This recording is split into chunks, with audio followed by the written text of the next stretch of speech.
प्यारे भाई तथा बहनों, आज हम नया साल का शुरुआत माता मरियम के साथ कर रहे हैं।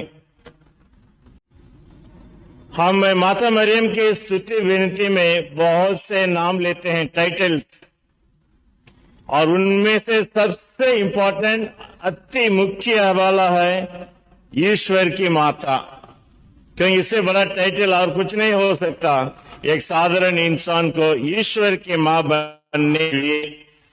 और यीशु मनुष्य बनकर माता मरियम मां बनती है। ना केवल यीशु की मां, हम सबों की मां है।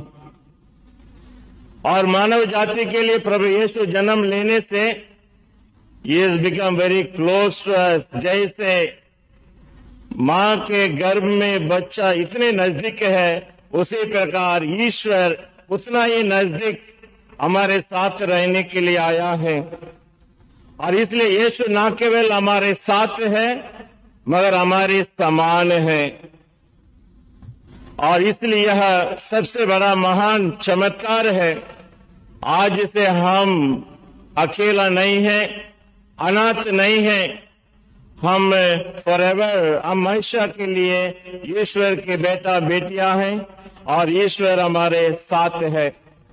जैसे आज के वचन में हमने सुना, आप मेरे बात बोलिए, मरियम ने इन सभी बातों को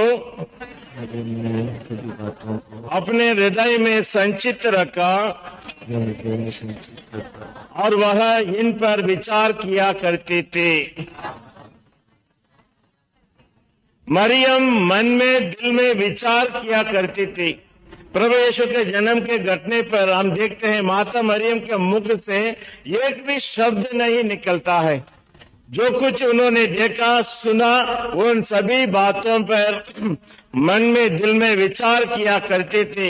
यानी मेरी साइलेंट चुप्पी है, यीशु बालक भी चुप्पी है। फिर हमें क्या करना चाहिए? जब हम गौशाला के सामने उस साइलेंट में रहने वाले माँ के दर्शन करते हैं, उस बालक का दर्शन करते हैं, तो हमें भी सिर्फ झुकना है और शांत रहना है। और गौशाला में जन्मा यीशु हमसे बातें करेंगे। जब हम शांत रहते हैं, यीशु हमसे यही कहते हैं, आई लव यू। ईश्वर ने संसार को इतना प्यार किया और वही प्यार देने के लिए प्रभु यीशु गौशाला में जन्मा। और जब कभी हम गौशाला के सामने खड़े होते हैं, हमें चुप ही रहना चाहिए। यीशु के यह शब्द को सुनने के लिए हमें तत्पर रहना चाहिए। और यीशु हमारे एक व्यक्तियों से ही कहते हैं, आई लव यू। और हमें भी जवाब देना है, जीसस, मैं भी आपको प्यार करता हूं।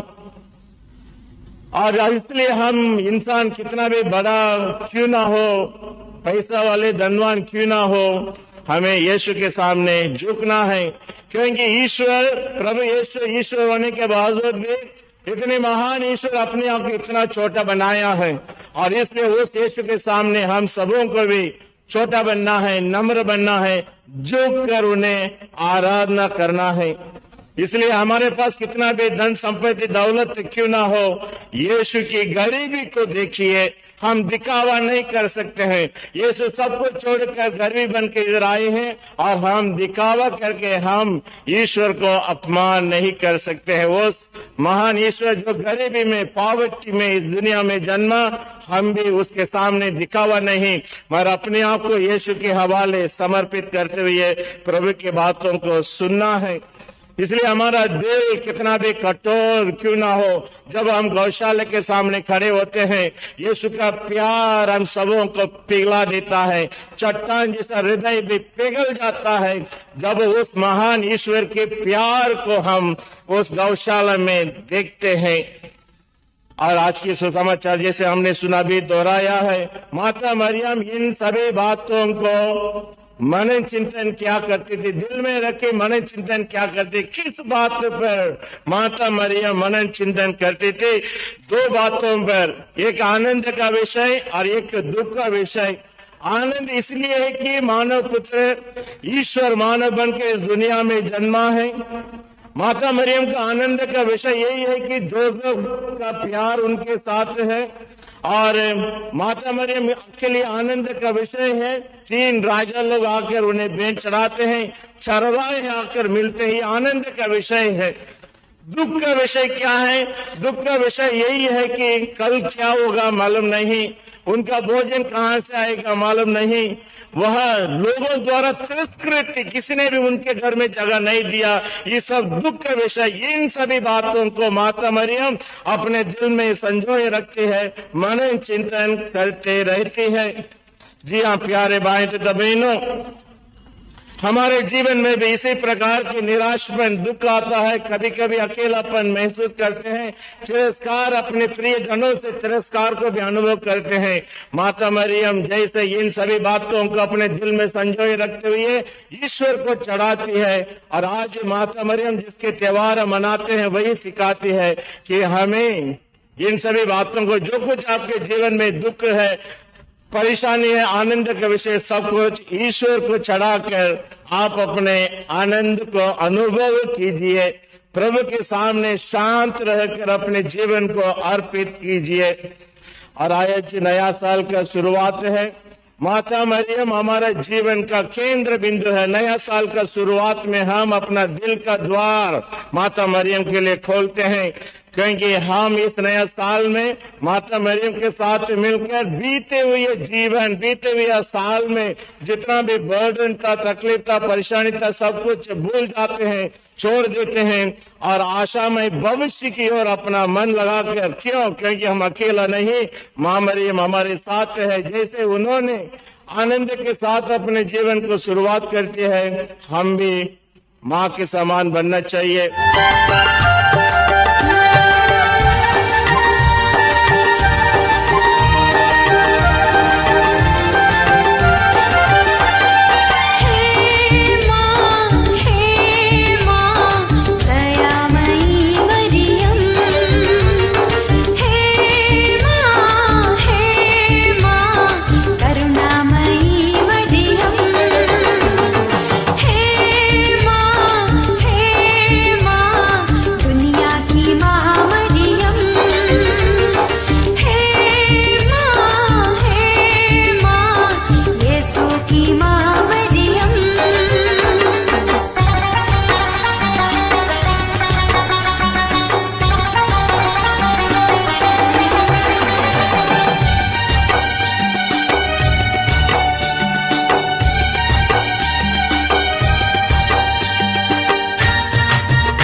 सबका सहारा।